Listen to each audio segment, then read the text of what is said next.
नमस्कार दोस्तों, राम राम, सत श्री अकाल। स्वागत है आप सभी का अपने YouTube channel reasoning by KR Jakhar में। तो दोस्तों, आज का लेक्चर बड़ा ही मज़ेदार होने वाला है। बात करने वाले हैं आज के लेक्चर में हम कैलेंडर की। तो यदि आपने चैनल को अभी तक सब्सक्राइब नहीं किया है तो चैनल को सब्सक्राइब करें और बेल आइकन दबाना ना भूलें, ताकि आगे आने वाले वीडियोज़ के नोटिफिकेशन आपको मिल सके। और पीछे के वीडियोज़ देखने के लिए reasoning for all competitive exam के नाम से जो प्लेलिस्ट बनी हुई है उस प्लेलिस्ट को देखें। तो दोस्तों, बात करते हैं आज के टॉपिक की। और आज का हमारा टॉपिक रहने वाला है आपके कैलेंडर। और कैलेंडर की शुरुआत दोस्तों आज हम करने वाले हैं। दोस्तों, बात की जाए कैलेंडर की तो प्रत्येक प्रकार के एग्ज़ाम में ये टॉपिक पूछा जाता है और इससे बहुत ही अच्छे क्वेश्चन पूछे जाते हैं। और सबसे बड़ी बात, इन प्रकार के जो टॉपिक होते हैं इनमें जो कन्फ्यूज़न होने वाला है, यानी कि जो भी लैंग्वेज होती है, जैसे लैंग्वेज को थोड़ा सा टफ किया जाता है, उस लैंग्वेज के बारे में यदि मैं बात करूं तो वो लैंग्वेज जितनी भी घुमावदार होती है वो सारी की सारी डिफ़िकल्टीज़, यानी जितनी भी परेशानियाँ, जितनी उलझन हमारे सामने होती है वो सारी की सारी उलझन हम यहाँ पर बिल्कुल क्लियर करने वाले हैं। चलो दोस्तों, बात करते हैं कैलेंडर की। तो सबसे पहले बात ये आती है कि सर जो कैलेंडर होता है वो कैलेंडर शब्द कौन सा होता है। तो दोस्तों, बात की जाए कैलेंडर की तो कैलेंडर एक अंग्रेजी का शब्द होता है। तो अगला प्रश्न दिमाग में ये उठता है, सर हिंदी में कैलेंडर को क्या कहा जाता है। तो दोस्तों, बात करते हैं हिंदी में कैलेंडर को पंचांग कहा जाता है। हिंदी में कैलेंडर को क्या कहा जाता है? पंचांग। दोस्तों, पंचांग कहने के साथ साथ कैलेंडर को एक और नाम से जाना जाता है जो है ग्रेगोरियन। किस नाम से जाना जाता है? ग्रेगोरियन के नाम से कैलेंडर को जाना जाता है। अब सवाल उठता है, सर ग्रेगोरियन के नाम से क्यों जाना जाता है? और यहाँ उठने वाले प्रत्येक सवाल जिनके जवाब आपके सामने प्रस्तुत होने वाले हैं दोस्तों, और तड़कते भड़कते अंदाज में हम ये टॉपिक क्लियर करने वाले हैं। और इतने अच्छे ढंग से हम टॉपिक क्लियर करने वाले हैं कि आगे आने वाले किसी भी क्वेश्चन में आपको किसी प्रकार की समस्या का सामना नहीं करना पड़ेगा। तो रिक्वेस्ट यही है कि वीडियो को एंड तक देखें ताकि आपको पूरा बेसिक नॉलेज यहाँ मिल सके। तो बात करते हैं कौन कौन से सवाल हमारे दिमाग में उठते हैं जो क्लियर करना आवश्यक है। ग्रेगोरियन के नाम से क्यों जाना जाता है? तो दोस्तों, कैलेंडर का जब प्रचलन है कालांतर से, यानी कि युगों युगों से कैलेंडर का प्रचलन नहीं है। कैलेंडर का प्रचलन जब शुरू हुआ तब कैलेंडर का प्रचलन शुरू करने वाले ग्रीक देश के वैज्ञानिक पोप ग्रेगोरियन, जिन्होंने कैलेंडर का प्रचार प्रसार किया, तो उन्हीं के नाम पर कैलेंडर को किस नाम से जाना जाता है? ग्रेगोरियन के नाम से जाना जाता है। अब दिमाग में सवाल उठता है, सर पूरी दुनिया में चलने वाले कैलेंडर क्या ग्रेगोरियन होते हैं? नहीं दोस्तों, पूरी दुनिया में उठने वाले कैलेंडर ग्रेगोरियन नहीं होते। कुछ कैलेंडर ग्रेगोरियन प्रणाली के, बाकी और कई प्रणाली के कैलेंडर पाए जाते हैं। लेकिन अधिकतर देशों में जो कैलेंडर प्रयोग में लिए जाते हैं वो सारे के सारे कौन से कैलेंडर होते हैं? ग्रेगोरियन प्रणाली के कैलेंडर। अब बात आती है हमारे भारत की। यदि दुनिया को छोड़ के हम भारत पे आए तो दोस्तों, भारत में प्रचलित कैलेंडर भी कौन सा कैलेंडर है? Gregorian calendar. अब बात आती है, सर भारत में ग्रेगोरियन कैलेंडर, जब युगों युगों से कैलेंडर का प्रचलन नहीं था तो भारत में कैलेंडर का प्रचलन या प्रचार प्रसार कब शुरू हुआ? तो दोस्तों, कैलेंडर तो बहुत पहले भारत में आ गया, लेकिन इसको जो आधिकारिक मान्यता मिलनी थी, कौन सी मान्यता दोस्तों?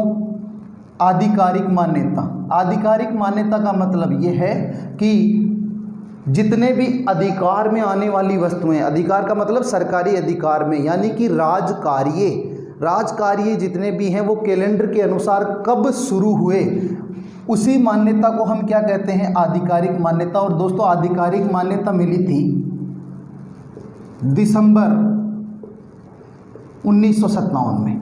कब मिली दोस्तों? 1957 में। तारीख कभी आपसे नहीं पूछी जाएगी, क्वेश्चन ये भी नहीं पूछा जाता है, लेकिन हमारे नॉलेज में ये क्वेश्चन होना बहुत ही आवश्यक है। तारीख यदि पूछ ली जाए तो 3 दिसंबर 1957 को कैलेंडर को आधिकारिक मान्यता प्रदान की गई। अब दोस्तों, बात करते हैं कैलेंडर की। हमने चर्चा करी कैलेंडर अंग्रेजी का शब्द है, हिंदी में पंचांग कहते हैं, ग्रेगोरियन के नाम से भी जानते हैं। क्यों जानते हैं इसके बारे में हमने चर्चा कर ली है। और भारत में आधिकारिक मान्यता कब मिली? 3 दिसंबर 1957 को। अब बात करते हैं दोस्तों, कैलेंडर 2 प्रकार के वर्ष पाए जाते हैं, यानी 2 प्रकार का कैलेंडर होता है।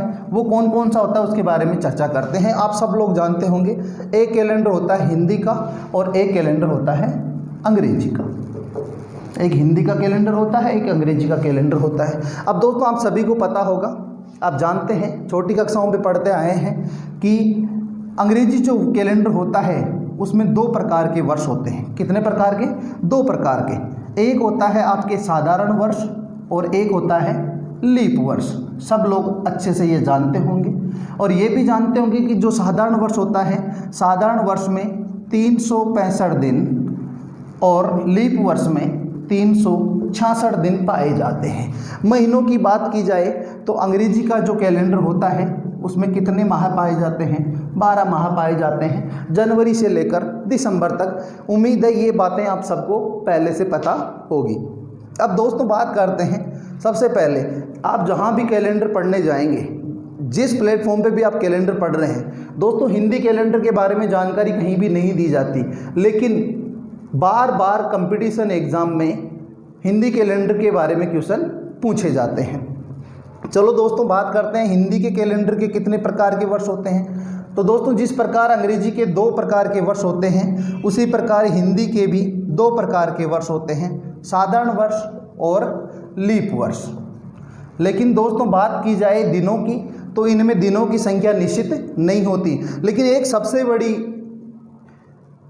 जो बात है वो ये है दोस्तों कि साधारण वर्ष में 12 महीने और लीप वर्ष में 13 माह पाए जाते हैं। ये बहुत ही चौंकाने वाला तथ्य आपके सामने है कि साधारण वर्ष में 12 माह है और लीप वर्ष में कितने माह होते हैं? 13 माह होते हैं। कितने माह होते हैं? 13 माह होते हैं। ये जो प्लस एक अतिरिक्त महीना होता है, ये जो +1 अतिरिक्त महीना होता है, इस महीना को राजस्थान की स्थानीय भाषा में गेबी महीना कहा जाता है। कौन सा महीना कहा जाता है?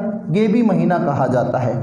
अब ये जो एक महीना आपने सुना होगा दोस्तों कि कैलेंडर आपने देखा और उसमें देखा कि हिंदी वर्ष के भी 12 महीने होते हैं, चैत्र, वैशाख, ज्येष्ठ, आषाढ़, श्रावण, भाद्रपद, आश्विन, कार्तिक, मार्गशीर्ष, पौष माह और फाल्गुन, ये 12 महीने होते हैं। लेकिन आपने सुना होगा कि किसी वर्ष में ज्येष्ठ 2 बार आ गया, आषाढ़ 2 बार आ गया, श्रावण 2 बार आ गया। तो इस प्रकार से महीनों की संख्या में एक अतिरिक्त महीने की वृद्धि हो जाती है और उसी वृद्धि हुए वर्ष को हम हिंदी में क्या कह देते हैं? लीप वर्ष कह देते हैं। क्या कहते हैं? लीप वर्ष कह देते हैं। उम्मीद है दोस्तों कि ये बेसिक नॉलेज थोड़ा सा आपको समझ में आया होगा। इसके अलावा अभी हम हिंदी वर्ष की और चर्चा करने वाले हैं, तो देखते हैं कि आगे हिंदी वर्ष के बारे में कौन सी चीज़ें हमारे लिए इम्पोर्टेंट रहने वाली है। तो दोस्तों 12 महीने की बात हमने कर ली कि हिंदी के जो 12 महीने होते हैं वो कौन से होते हैं? चैत्र से लेकर फाल्गुन तक होते हैं। इसके अलावा कुछ चीज़ें और है जो हमें कैलेंडर के बारे में जानना ज़रूरी है दोस्तों। एक तो होता है तारीख, एक होता है दिनांक और एक होता है तिथि। तारीख, दिनांक और तिथि, क्या ये एक होती है? क्या ये अलग अलग होती है? एक होती है तो क्यों होती है, अलग अलग होती है तो क्यों होती है? ये सवाल हमें जानना बहुत ज़रूरी है दोस्तों। आपके सामने सबसे बड़ी समस्या ये होती है और ये क्लियर होना ज़रूरी है। ये होने का मतलब वाई यानी क्यों। जब भी हमारे दिमाग में किसी चीज़ के बारे में सवाल उठेंगे कि वाई, और वाई जब उठेगा हमारे दिमाग में तो वाई क्लियर होगा, और क्लियर होगा तो प्रत्येक प्रकार की समस्या का समाधान हो जाएगा। दोस्तों तारीख और दिनांक की बात की जाए तो ये तो एक ही होती है और ये आपके अंग्रेजी कैलेंडर में होती है। किस में होती है? अंग्रेजी वर्ष में पाई जाती है तारीख और दिनांक। 1 तारीख से लेकर 31 तारीख तक 28 दिन के भी कई महीने होते हैं, 29 दिन के भी, 30 के और 31 दिन के भी। लेकिन बात की जाए तिथि की तो तिथि तारीख और दिनांक नहीं होती है। तिथि होती है आपके हिंदी कैलेंडर में, और हिंदी कैलेंडर में जो तिथि होती है वो आपके चलती है एकम से। आपने सुना होगा एकम से, अमावस्या या पूर्णिमा। आपको पता है महीने में 2 दिन खास होते हैं, एक अमावस्या एक पूर्णिमा। तो एकम से लेकर अमावस्या और पूर्णिमा तक चलने वाली जो तिथियां होती है वो सारी क्या होती है? हिंदी कैलेंडर के लिए होती है, और तारीख और दिनांक क्या होती है? अंग्रेजी कैलेंडर के लिए होती है। चलो दोस्तों उम्मीद है ये बात आपको समझ में आई होगी। तो कुछ बात और करते हैं इसके बारे में दोस्तों। एक तो होता है सप्ताह, एक होता है हफ्ता और एक होता है पखवाड़ा। एक सप्ताह, एक हफ्ता और एक होता है पखवाड़ा। दोस्तों सप्ताह की बात की जाए तो कितने दिन पाए जाते हैं सप्ताह में? 7 दिन पाए जाते हैं। कितने दिन पाए जाते हैं? 7 दिन पाए जाते हैं। हफ्ता की बात की जाए तो कितने दिन पाए जाते हैं? 15 दिन पाए जाते हैं। कितने दिन पाए जाते हैं? 15 दिन पाए जाते हैं। और पखवाड़े की बात की जाए तो दोस्तों पखवाड़े में भी कितने दिन पाए जाते हैं? 15 दिन पाए जाते हैं। अब दिमाग में सवाल उठता है, सर हफ्ता और पखवाड़े में 15 दिन पाए जाते, तो इनमें फ़र्क क्या होता है, अंतर क्या होता है? तो अंतर की बात की जाए तो दोस्तों हफ्ता जो होता है वो अंग्रेजी महीने का होता है। किसका होता है? अंग्रेजी माह का। और जो पखवाड़ा होता है वो किसका होता है? हिंदी माह का। पखवाड़ा किसका होता है? हिंदी माह का। अब बात करते हैं कि पखवाड़ा होता क्या है। तो दोस्तों पखवाड़े का जो शाब्दिक अर्थ होता है वो होता है पक्ष। पखवाड़े का शाब्दिक अर्थ क्या होता है? पक्ष। और पक्ष 2 प्रकार का होता है। कितने प्रकार का? 2 प्रकार का। एक होता है आपके कृष्ण पक्ष और दूसरा होता है आपके शुक्ल पक्ष। एक होता है कृष्ण पक्ष और दूसरा होता है शुक्ल पक्ष। उम्मीद है दोस्तों ये बात आपको समझ में आई होगी। ये तो बात है हिंदी कैलेंडर की। किसकी बात है? हिंदी कैलेंडर की। अब दोस्तों हम हमारे सुचारू रूप से चलने वाले हैं अंग्रेजी कैलेंडर पर, और अब जो भी बात होगी हमारे कैलेंडर के टॉपिक में वो सारी की सारी बात होने वाली है अंग्रेजी कैलेंडर से संबंधित। चलो दोस्तों बात करते हैं अंग्रेजी कैलेंडर से संबंधित। आप लोगों ने क्वेश्चन देखे होंगे और आप लोगों ने नोट्स किताबों में कहीं ऑनलाइन प्लेटफॉर्म में ये पढ़ा होगा कि अंग्रेजी कैलेंडर का जो साधारण वर्ष होता है उसका प्रथम और अंतिम दिन समान होता है। ऐसा आपने पढ़ा होगा। अंग्रेजी कैलेंडर का प्रथम दिन और अंतिम दिन समान होता है साधारण वर्ष का। तो दोस्तों ऐसा क्यों होता है उसके बारे में हम लोग चर्चा करने वाले हैं। दोस्तों कहने को तो हम भी ऐसा कह सकते हैं कि अंग्रेजी कैलेंडर के साधारण वर्ष का प्रथम और अंतिम दिन समान होता है, डायरेक्टली हम बोल सकते हैं। लेकिन वो चीज़ क्लियर भी होनी चाहिए कि ऐसा होता है तो क्यों होता है। क्योंकि दोस्तों जब क्वेश्चन पूछा जाता है, जैसे पूछ लिया 1 जनवरी 2001 को मंगलवार था, तो 1 जनवरी 2002 को कौन सा वार होगा, तो बहुत सारी किताबों में बहुत सारे नोट्सों में आपको ये बात लिखी हुई मिल जाएगी कि साधारण वर्ष से अगले वर्ष में जाने के लिए 1 दिन आगे जाते हैं और पिछले वर्ष में जाने के लिए 1 दिन पीछे जाते हैं। उसी प्रकार लीप वर्ष से अगले वर्ष में जाने के लिए 2 दिन आगे और पिछले वर्ष में जाने के लिए 2 दिन पीछे जाते हैं। लेकिन इतनी बात लिखी होने के बावजूद भी हमारे क्वेश्चन गलत होते हैं। तो दोस्तों हम बात वहाँ करने वाले हैं कि क्वेश्चन गलत कहाँ होते हैं। क्यों? क्योंकि दोस्तों आपने एक कहावत सुनी होगी और वो कहावत आपके राजस्थान में बड़ी फेमस है कि भैंस तो गई जो गई सांकड़ और लेगी। यानी कि बड़े नुकसान के साथ छोटा नुकसान होना। जब क्वेश्चन गलत होता है तो दोस्तों दुख तो होता ही है, और ये दुख शायद मेरे से बड़ा कोई नहीं समझ सकता कि जब एक क्वेश्चन गलत हो जाए और उसी की वजह से हमारा सिलेक्शन रुक जाए, पॉइंट 25 की वजह से सिलेक्शन रुक जाए, पॉइंट 33 की वजह से सिलेक्शन रुक जाए, तो दोस्तों दुख उसी को होता है सबसे ज़्यादा। और ये कब होता है? जब एक क्वेश्चन गलत हो जाए तो उस क्वेश्चन गलत होने की वजह से माइनस मार्किंग के नंबर वो लेके चला जाता है। इसीलिए सही क्वेश्चन के भी नंबर ले जाता है। और सबसे बड़ा दुख होता है कि यार ये क्वेश्चन हम लोग नहीं करते तो हमारे सामने आज ये समस्या नहीं होती। चलो दोस्तों बात करते हैं कि कौन सी समस्या हमारे सामने आने वाली है और किस प्रकार से हम उसको सोल्व करने वाले हैं। चलो बात करते हैं दोस्तों अंग्रेजी कैलेंडर के साधारण वर्ष की। जैसा कि सब लोगों को ज्ञात है, सब लोगों को पता है कि इसमें कितने दिन पाए जाते हैं? 365 दिन पाए जाते हैं। कितने दिन पाए जाते हैं? 365 दिन पाए जाते हैं। दोस्तों बात की जाए सप्ताह की कि सप्ताह कितने होते हैं, एक वर्ष में कितने सप्ताह होते हैं, कितने दिन होते हैं। तो दोस्तों अभी भी हमने चर्चा करी कि सप्ताह में 7 दिन होते हैं। यदि 365 दिन के हमें सप्ताह निकालने हैं तो 365 को हम 7 से डिवाइड करेंगे, 7 का भाग लगाएंगे तो हमारे सामने कुछ ऐसी संख्या निकल कर आएगी 52 सही 1/7। यानी 52 तो सप्ताह बन चुके हैं, 7-7 दिनों के, एक दिन हमारे पास में अतिरिक्त बचा हुआ है। तो दोस्तों 52 सप्ताह और 1 दिन। एक साधारण वर्ष में कितने सप्ताह होते हैं दोस्तों? 52 सप्ताह व 1 दिन। अब सबसे बड़ी बात आपके सामने रखने जा रहा हूं दोस्तों, ये जो 1 दिन होता है, ये 1 दिन होता कौन सा है? तो क्या हम ऐसा कह सकते हैं कि ये जो 1 दिन बचा हुआ है ये 31 दिसंबर है? ये एक दिन बचा हुआ कौन सा दिन है? 31 दिसंबर। अब दिमाग में सवाल उठता है, सर ये जो बचा हुआ दिन है इसको 31 दिसंबर कैसे कह दिया? तो दोस्तों एक सिंपल सा मैं उदाहरण लेना चाहता हूँ। आपके सामने कुछ बॉक्सेज रखे हुए हैं, कुछ बॉक्सेज इस प्रकार से रखे हुए हैं, एक के ऊपर एक बॉक्स आपके सामने इस प्रकार से रखा हुआ है। आपको कोई व्यक्ति ये कहे कि 1 2 3 4 5 और 6 बॉक्स रखे हैं, इन 6 बॉक्स में से ये एक बॉक्स निकाल लीजिए आप, नीचे वाला जो 1 नंबर पे बॉक्स रखा हुआ है ये बॉक्स निकाल लीजिए। और निकालते समय एक सावधानी ये रखनी है कि बाकी के बॉक्स अपने स्थान पे रहने चाहिए। क्या कभी ऐसा हो पाएगा? तो दोस्तों ऐसा कभी भी नहीं हो पाएगा।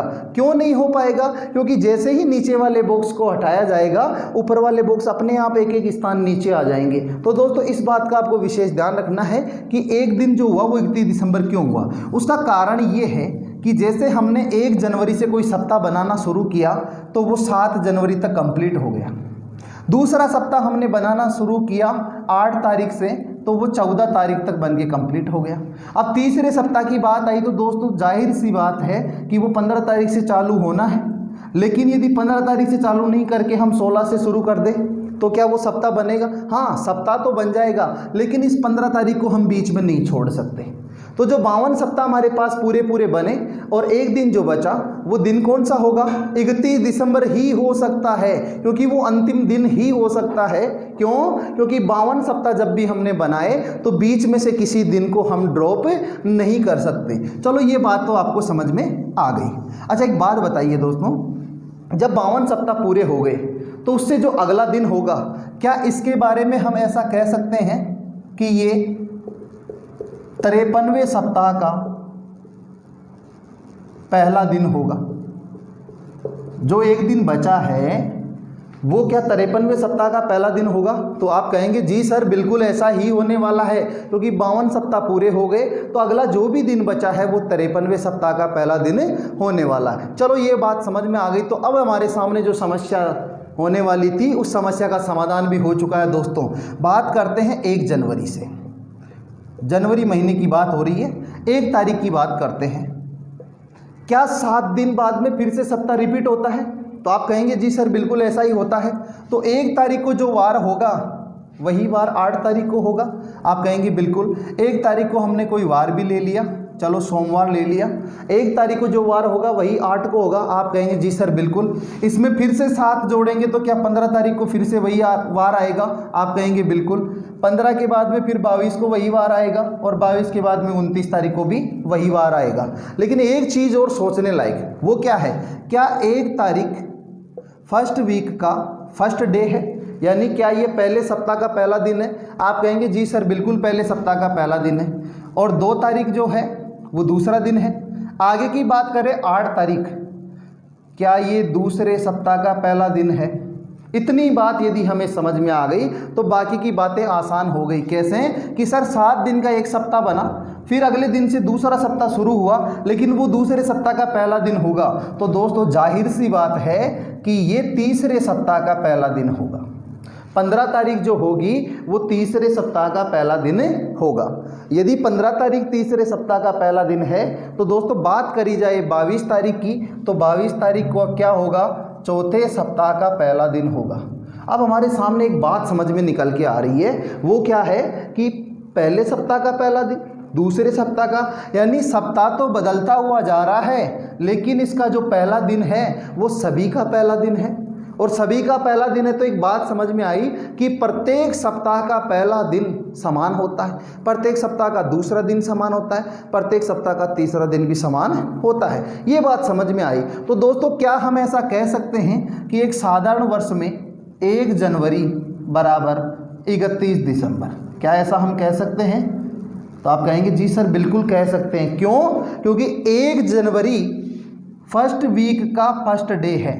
जी बिल्कुल।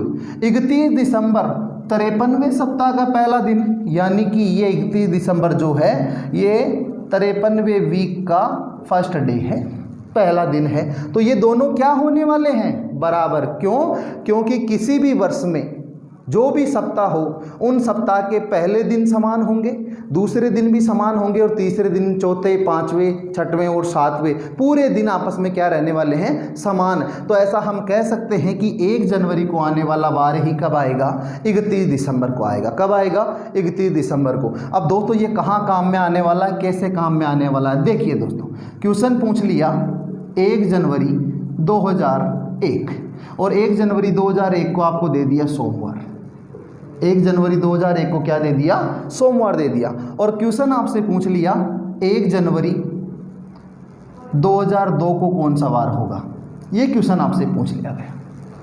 तो दोस्तों हमें रटना किसी चीज़ को नहीं है।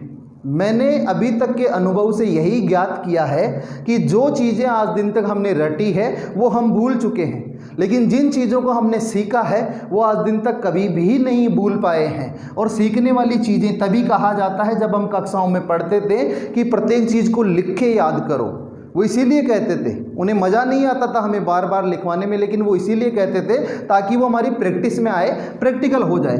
तो दोस्तों 1 जनवरी 2002 को एक बार के लिए भूल जाइए, एक बार ध्यान इस पे दीजिए। यदि मुझे वार निकालना हो 31 दिसंबर 2001 का, तो क्या होने वाला है। तो आप कहेंगे सर आप अभी तो आपने बताया कि 1 जनवरी का वार किसके समान होता है, 31 दिसंबर के समान होता है। तो 1 जनवरी 2001 को सोमवार है, तो 31 दिसंबर 2001 को भी क्या होने वाला है, सोमवार होने वाला है। और 31 दिसंबर 2001 को सोमवार है तो उससे अगला ही दिन क्या आ जाएगा दोस्तों, 1 जनवरी 2002, और कौन सा वार आ जाएगा, मंगलवार आ जाएगा। कौन सा वार आ जाएगा, मंगलवार आ जाएगा। अब इसमें जो समस्या होने वाली है कि सर ये तो पहले जो आपने लाइन बताई कि साधारण वर्ष से अगले वर्ष में जाने के लिए एक दिन आगे जाते हैं, ये तो वही बात हुई, यहाँ तो कोई समस्या ही नहीं है। तो दोस्तों जब हम यहाँ साधारण वर्ष के बजाय लीप वर्ष की एक बार और बात करेंगे तो उसके बाद देखेंगे कि समस्या कहाँ आने वाली है। बस ध्यान रखना है दोस्तों इस चीज़ का कि साधारण वर्ष में कितने दिन, 365, और लीप वर्ष में कितने दिन पाए जाते हैं, 366 दिन पाए जाते हैं। चलो दोस्तों बात करते हैं हमारे लीप वर्ष की। जैसा कि हमने साधारण वर्ष के बारे में देख लिया है, अब हम बात करने वाले हैं लीप वर्ष की। तो साधारण वर्ष को यदि आपने अच्छे से देख लिया तो लीप वर्ष के बारे में ज़्यादा चर्चा करने की आवश्यकता नहीं होने वाली है। क्यों नहीं होने वाली है, क्योंकि वही प्रोसेस इसमें होने वाला है, लेकिन बस एक फ़र्क है, और वो फ़र्क क्या है कि यहाँ दिनों की संख्या कितनी होती है दोस्तों, 366 होती है। 366 होती है, तो यदि 365 में 52 सप्ताह और एक दिन होता है तो 366 में कितने दिन अतिरिक्त बच जाएंगे, 2 दिन बच जाएंगे। कितने दिन बचेंगे, 2 दिन। अब दोस्तों जिस प्रकार साधारण वर्ष में जो एक दिन बचा वो दिन यदि 31 दिसंबर है तो ये 2 दिन कौन कौन से होने वाले हैं, ये 2 दिन आपके सामने होने वाले हैं 30 दिसंबर और 31 दिसंबर। ये बात आपको अच्छे से समझ में आ गई होगी यदि आपने साधारण वर्ष को अच्छे से देख लिया है। तो हम ऐसा कह सकते हैं कि 52 सप्ताह कंप्लीट हो चुके हैं, जो 2 दिन बचे हैं वो अगले सप्ताह के होंगे। और अब अगले सप्ताह के होंगे तो अगले सप्ताह का पहला दिन कौन सा होने वाला है, 30 दिसंबर। क्यों, क्योंकि 31 दिसंबर तो कौन सा दिन होगा, दूसरा दिन होगा। तो हम ऐसा कह सकते हैं कि ये 53वें सप्ताह का पहला दिन होगा। 53वें सप्ताह का कौन सा दिन होगा, पहला दिन होगा। तो दोस्तों हम सिंपल सी सीधी सी भाषा में अब ऐसा कह सकते हैं कि जो लीप वर्ष होता है, लीप वर्ष में 1 जनवरी और 30 दिसंबर का वार क्या होता है, समान होता है। और आप लोग इस बात से बिल्कुल सहमत होंगे कि 1 जनवरी और 30 दिसंबर का वार समान क्यों होता है। क्यों, क्योंकि 1 जनवरी पहले सप्ताह का पहला दिन होता है। 1 जनवरी पहले सप्ताह का पहला दिन और 30 दिसंबर 53वें सप्ताह का पहला दिन होता है। इस बात से आप लोग सहमत होंगे, और सहमत होंगे तो आप लोग ये जान चुके होंगे कि 1 जनवरी बराबर 30 दिसंबर होता है। अब यदि क्वेश्चन पूछ लिया जाए आपसे 1 जनवरी 2008 को यदि बुधवार था, कौन सा वार था, बुधवार, और आपसे पूछ लिया 1 जनवरी 2009 को कौन सा वार होगा, ये आपसे यदि पूछ लिया जाए तो आंसर किस प्रकार करने वाले हैं कि सर यदि 1 जनवरी 2008 को बुधवार है तो हम ऐसा जानते हैं कि 30 दिसंबर 2008 को भी क्या होगा, बुधवार ही होगा। 30 दिसंबर 2008 को भी क्या होगा? बुधवार।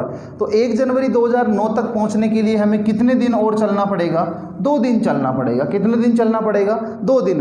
और बुधवार में यदि आप 2 दिन प्लस करेंगे तो आपको वार कौन सा मिलेगा दोस्तों? शुक्रवार मिलने वाला है। कौन सा वार मिलने वाला है? शुक्रवार। तो आपका आंसर क्या हो जाएगा? शुक्रवार। ये तो था इसका जनरल इंट्रोडक्शन। लेकिन जो लाइन हमने याद करी थी आज दिन तक, किसी भी नोट्स, किसी भी प्लेटफॉर्म पे हमने जो लाइन याद करी है किसी भी बुक से, चाहे माध्यम कुछ भी रहा हो वो लाइन याद करने का, कि साधारण वर्ष से अगले वर्ष में जाने के लिए 1 दिन और लीप वर्ष से अगले वर्ष में जाने के लिए 2 दिन आगे जाते हैं। ये लाइन जो याद करी है, ये लाइन हमारे लिए समस्या खड़ी करने वाली है, और वो समस्या है क्या उसके बारे में हम यहाँ देखते हैं। उम्मीद है कि यहाँ तक की बात आपको अच्छे से समझ में आ गई होगी। तो बात करते हैं दोस्तों हमारे क्वेश्चन की, जहाँ हमारे सामने समस्या होने वाली है। देखिए कैसे, यदि आपसे कह दिया जाए कि 20 अप्रैल 2007 और वार दे दिया आपको मंगलवार। 20 अप्रैल 2007 को मंगलवार दिया और आपसे पूछ लिया 20 अप्रैल 2008 कौन सा वार होगा। अब हमारे दिमाग में एक ही चीज़ चलती है, और वो क्या है? सर 20 अप्रैल 2007 ये तो साधारण वर्ष है। दोस्तों साधारण वर्ष और लीप वर्ष के बारे में भी हम चर्चा करने वाले हैं, जांच कैसे की जाती है उसकी। तो 20 अप्रैल 2007 तो क्या है? साधारण वर्ष है। उससे अगले वर्ष में जा रहे हैं, और अगले वर्ष में जाना है तो 1 दिन प्लस कर देंगे क्योंकि वो साधारण वर्ष है, और 1 दिन प्लस करके हम आंसर क्या कर देते हैं? बुधवार। और हमारा आंसर यही क्या हो जाता है? गलत हो जाता है। तो दोस्तों इस प्रकार के क्वेश्चन को कैसे सॉल्व करना है, कैसे हमें देखना है, जब भी आपके सामने किसी वर्ष से आगे या पीछे जाने की बात की जाए तो दोस्तों एक बात का हमेशा ध्यान रखना। सबसे पहले ध्यान जिसका रखना है वो किसका रखना है? फरवरी का। एक सिंपल सा उदाहरण आपके सामने लेते हैं। जैसे कि घर की कोई शादी है और उस घर की शादी में कोई हमारे ऐसा व्यक्ति है जो हमें परेशान कर सकता है। तो दोस्तों जो व्यक्ति हमें परेशान कर सकता है उसके बारे में हमें विशेष तौर पे ध्यान रखना होता है। सभी मेहमान जो शादी में आने वाले हैं उनको छोड़कर केवल एक विशेष व्यक्ति की ओर, क्योंकि वही व्यक्ति काम बिगाड़ सकता है। तो यहाँ काम बिगाड़ने वाला कौन रहता है? फरवरी। क्यों? क्योंकि फरवरी में दिनों की संख्या कभी 28 हो जाती है और कभी 29 हो जाती है। तो दोस्तों अभी हमने बात करी कि दिनों की संख्या पे ध्यान रखना है 365 या 366। तो जब भी किसी वर्ष से अगले वर्ष में या किसी वर्ष से पिछले वर्ष में जाना होगा तो हमेशा या तो 365 दिन चलना होगा या 366 दिन चलना होगा। और ये डिसाइड कौन करेगा? फरवरी डिसाइड करेगा। 365 तो डिसाइड कौन करेगा? जब फरवरी में 28 दिन होंगे। और 366 डिसाइड कौन करेगा? जब फरवरी में 29 दिन होंगे। तो 366 दिन हमें चलना होगा। तो दोस्तों ये किस प्रकार से समस्या पैदा करते हैं और हमें ध्यान क्या रखना है उस चीज़ के बारे में चर्चा करते हैं। तो दोस्तों हमेशा ध्यान रखना है फरवरी का। और फरवरी माह है जब किसी वर्ष से अगले या पिछले वर्ष में जाते हैं तो पूरे 12 महीने चलना होता है। और 12 महीने जब चलना होता है तो फरवरी तो श्योर है कि बीच में आएगा। और फरवरी जब आएगा तो या तो 28 दिन या 29 दिन लेकर हमारे सामने आएगा। हमने देखा यदि 28 दिन होंगे तो 365 ही चलना होगा, और यदि 29 दिन होंगे तो 366। अब आपको पता है कि 365 दिन जब भी चलेंगे तो 52 सप्ताह के अलावा केवल 1 दिन बचेगा, और 366 चलेंगे तो 52 सप्ताह के अलावा कितने दिन बचेंगे? 2 दिन। ये हमने जस्ट अभी साधारण वर्ष और लीप वर्ष में देख लिया है। चलो दोस्तों बात करते हैं 20 अप्रैल 2007 की। यहाँ से हमने आगे चलना प्रारंभ किया और चलना है 20 अप्रैल 2008 तक। तो इतनी बात सबको समझ में आई होगी कि जो फरवरी आने वाला है वो फरवरी कौन से वर्ष का आएगा? 2008 का आएगा। क्यों? क्योंकि 20 अप्रैल 2007 पर हम खड़े हैं और उससे आगे जाना है। तो 2007 की फरवरी तो बहुत पहले निकल चुकी है। अब फरवरी कौन सी बीच में आएगी? 2008 की। और 2008 दोस्तों लीप वर्ष है, तो फरवरी में दिन कितने होंगे? 29। तो 29 दिन जब है तो हमें चलना कितना पड़ेगा? 366। और 366 चलना होगा तो 52 सप्ताह के अलावा कितने दिन आगे जाना पड़ेगा? 2 दिन। तो दोस्तों यहाँ 20 अप्रैल 2007 से 20 अप्रैल 2008 तक जाने के लिए 1 दिन नहीं, कितने दिन आगे जाना होगा? 2 दिन। और हमारा आंसर क्या रहने वाला है? गुरुवार रहने वाला है। क्या रहने वाला है? गुरुवार। अब दोस्तों हम बात करते हैं कि लीप वर्ष और साधारण वर्ष की जो पहचान होती है वो किस प्रकार से की जाती है। फिर इस प्रकार के कुछ क्वेश्चन हम आपके सामने और रखने वाले हैं जिनका सॉल्यूशन अभी करेंगे कि कहाँ हमें परेशानी हो सकती है और उसको कैसे सोल्व किया जा सकता है। चलो दोस्तों बात करते हैं साधारण वर्ष और लीप वर्ष के पहचान की। तो कहा जाता है कि लीप वर्ष प्रत्येक 4 साल में एक बार आता है। तो वह वर्ष जिसमें 4 का पूरा पूरा भाग चला जाए अर्थात शेषफल क्या रहे, शून्य रहे, शेषफल क्या रहे, शून्य, वह लीप वर्ष होता है। जैसे हम देखते हैं, हमने बात करी 1992, इसमें हमें 4 का भाग देना है। तो दोस्तों कुछ विद्यार्थी क्या करते हैं कि 1992 जो लिखा हुआ है उसमें पूरे में 4 का भाग लगाते हैं। तो दोस्तों पूरे में 4 का भाग नहीं लगाना है, हमें भाग लगाना है केवल यहीं तक, अंतिम 2 अंकों में, यानी इकाई और दहाई के अंक में। अब हमें ये नहीं पता होता कि सर ऐसा किया तो हमने क्यों किया, क्योंकि हर जगह ऐसा लिखा हुआ होता है कि लीप वर्ष या साधारण वर्ष की पहचान करते समय केवल 2 अंकों में भाग लगाते हैं। तो इसका रीज़न ये है दोस्तों कि 4 की जो भाग देने का जो नियम होता है, भाजकता का नियम, वो ये कहता है कि चाहे संख्या कितनी भी बड़ी हो, यदि इकाई और दहाई में 4 का भाग पूरा पूरा जाता है तो वह पूरी संख्या 4 से विभाज्य होती है। इसलिए हमने 92 में 4 से डिवाइड किया। इस प्रकार से कर लेते हैं क्योंकि फीलिंग ही नहीं आएगी पढ़ने की। हाँ, इस प्रकार से फीलिंग आएगी। 4 से डिवाइड किया, 4 का टेबल हमने बोला 2 बार 8 मिला, घटाया 1 मिला, 2 हमने यहाँ से उतार लिया क्योंकि आदत पड़ी हुई है, आदत पड़ी हुई उतार लिया। कितनी बार और भाग गया, 3 बार, ये 12। जब हमने इसको घटाया तो शेषफल क्या बचा आपके सामने, शून्य। तो इसका डिवाइडेशन कैसे हुआ, 23 सही 0/4। तो ये यहाँ पर क्या मिला हमें, शून्य। कहने का मतलब ये है कि 4 के पूरे पूरे जोड़े आपके सामने बन जाने चाहिए, और पूरे जोड़े बन गए तो शेषफल क्या होगा, शून्य, और शून्य होगा तो इस प्रकार का वर्ष क्या कहलाएगा, लीप वर्ष कहलाएगा। क्या कहलाएगा, लीप वर्ष। लेकिन यहाँ भी एक समस्या हमारे सामने होती है, क्या प्रत्येक वर्ष जिसमें 4 का भाग जाता है क्या वो लीप वर्ष होता है? नहीं दोस्तों, केवल यदि वर्ष की बात की जाए तो वह वर्ष जिसमें 4 का भाग चला जाए लीप वर्ष कहलाता है। लेकिन जब बात की जाए शताब्दी की, चलो हमने यहाँ बात कर ली 1600, 1700, 1800, 1900, 2000, ये सारे के सारे शताब्दी वर्ष है। शताब्दी वर्ष का मतलब क्या होता है, जहाँ 100 वर्षों का पूरा समूह बन जाए, और 100 वर्षों का पूरा समूह बन गया 1600, ये भी 100 वर्षों के समूह का अंतिम वर्ष है। ये सारे अपनी अपनी शताब्दी के अंतिम वर्ष माने जाते हैं। तो यहाँ हमने 4 का भाग लगाया तो आपने देखा सीधा सीधा 4 का पूरा पूरा भाग गया, शेषफल 0 हुआ। तो ये कौन सा वर्ष है, ये लीप ईयर है।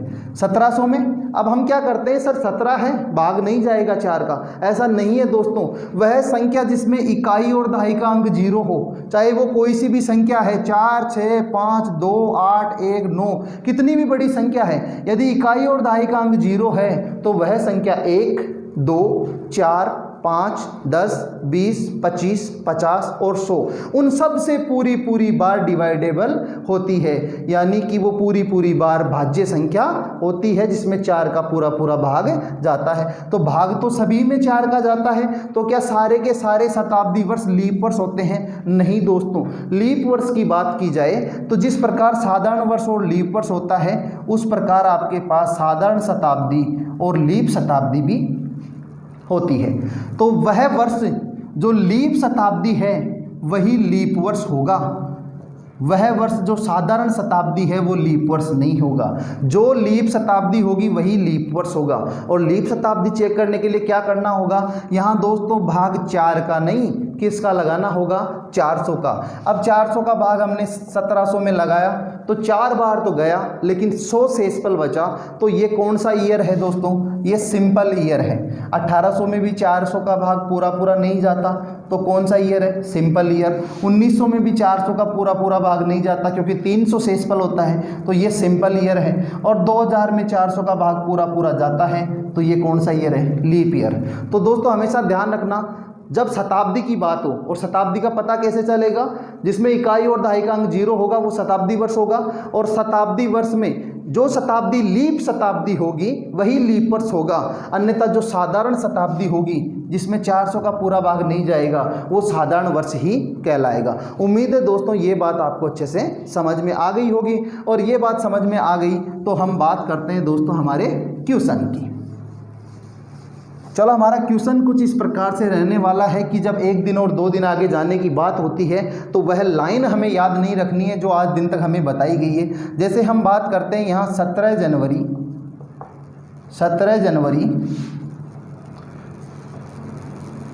1994, 17 जनवरी 1994 को गुरुवार था और आपसे पूछ लिया गया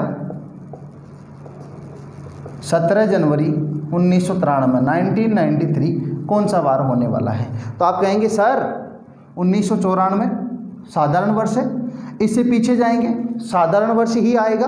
क्यों? क्योंकि 1994 की फरवरी तो काम ही नहीं आएगी, क्योंकि 17 जनवरी 1994 पर आप खड़े हैं और इससे जस्ट नीचे आने वाले हैं और नीचे आएंगे तो जनवरी 17 यहाँ आपको पहुँचना है, तो फरवरी किसके काम में आएगी? 1993। और 1993 कभी भी लीप वर्ष नहीं हो सकता, ये कैसा वर्ष है? Simple year. तो फरवरी में दिनों की संख्या कितनी आएगी? तो आप कहेंगे सर फरवरी में 28 दिन आने वाले हैं, और 28 दिन आएंगे तो हम 1 दिन पीछे जाएंगे। ये हमेशा ध्यान रखना कि हमें क्या करना है? माइनस करना है, क्योंकि पीछे की ओर जा रहे हैं और पीछे की ओर जाएंगे तो 1 दिन पीछे जाएंगे और 1 दिन माइनस करेंगे तो आंसर क्या मिलेगा? बुधवार। यहाँ तो हमारे सामने कोई समस्या नहीं है। आपने कहा था सर यहाँ समस्या होने वाली है, तो देखिए समस्या कहाँ होने वाली है। इसी प्रकार का क्वेश्चन हम एक और लेते हैं और उसके बारे में चर्चा करते हैं, समस्या किस प्रकार से हमारा पीछा करते हुए हम तक पहुँच जाती है। तो दोस्तों हमने बात कर ली यहाँ 22 जनवरी 2016 और वार दे दिया हमें रविवार, और हमें पहुंचना है 22 जनवरी 2015 तक। अब हमारे दिमाग में एक ही बात घूमती है और वो बात ये है कि सर 2016 से जब हमें पीछे जाना है तो 2016 तो क्या है? 2016 तो एक लीप वर्ष है और लीप वर्ष से पिछले वर्ष में जाने के लिए 2 दिन पीछे जाते हैं और हम रविवार से 2 दिन पीछे जाके आंसर में क्या कर देते हैं? शुक्रवार, और हमारा आंसर क्या हो जाता है? गलत। अब हमें ध्यान एक ही चीज़ का रखना है और वो रखना है किसका? फरवरी का। यदि फरवरी में दिनों की संख्या कितनी हो?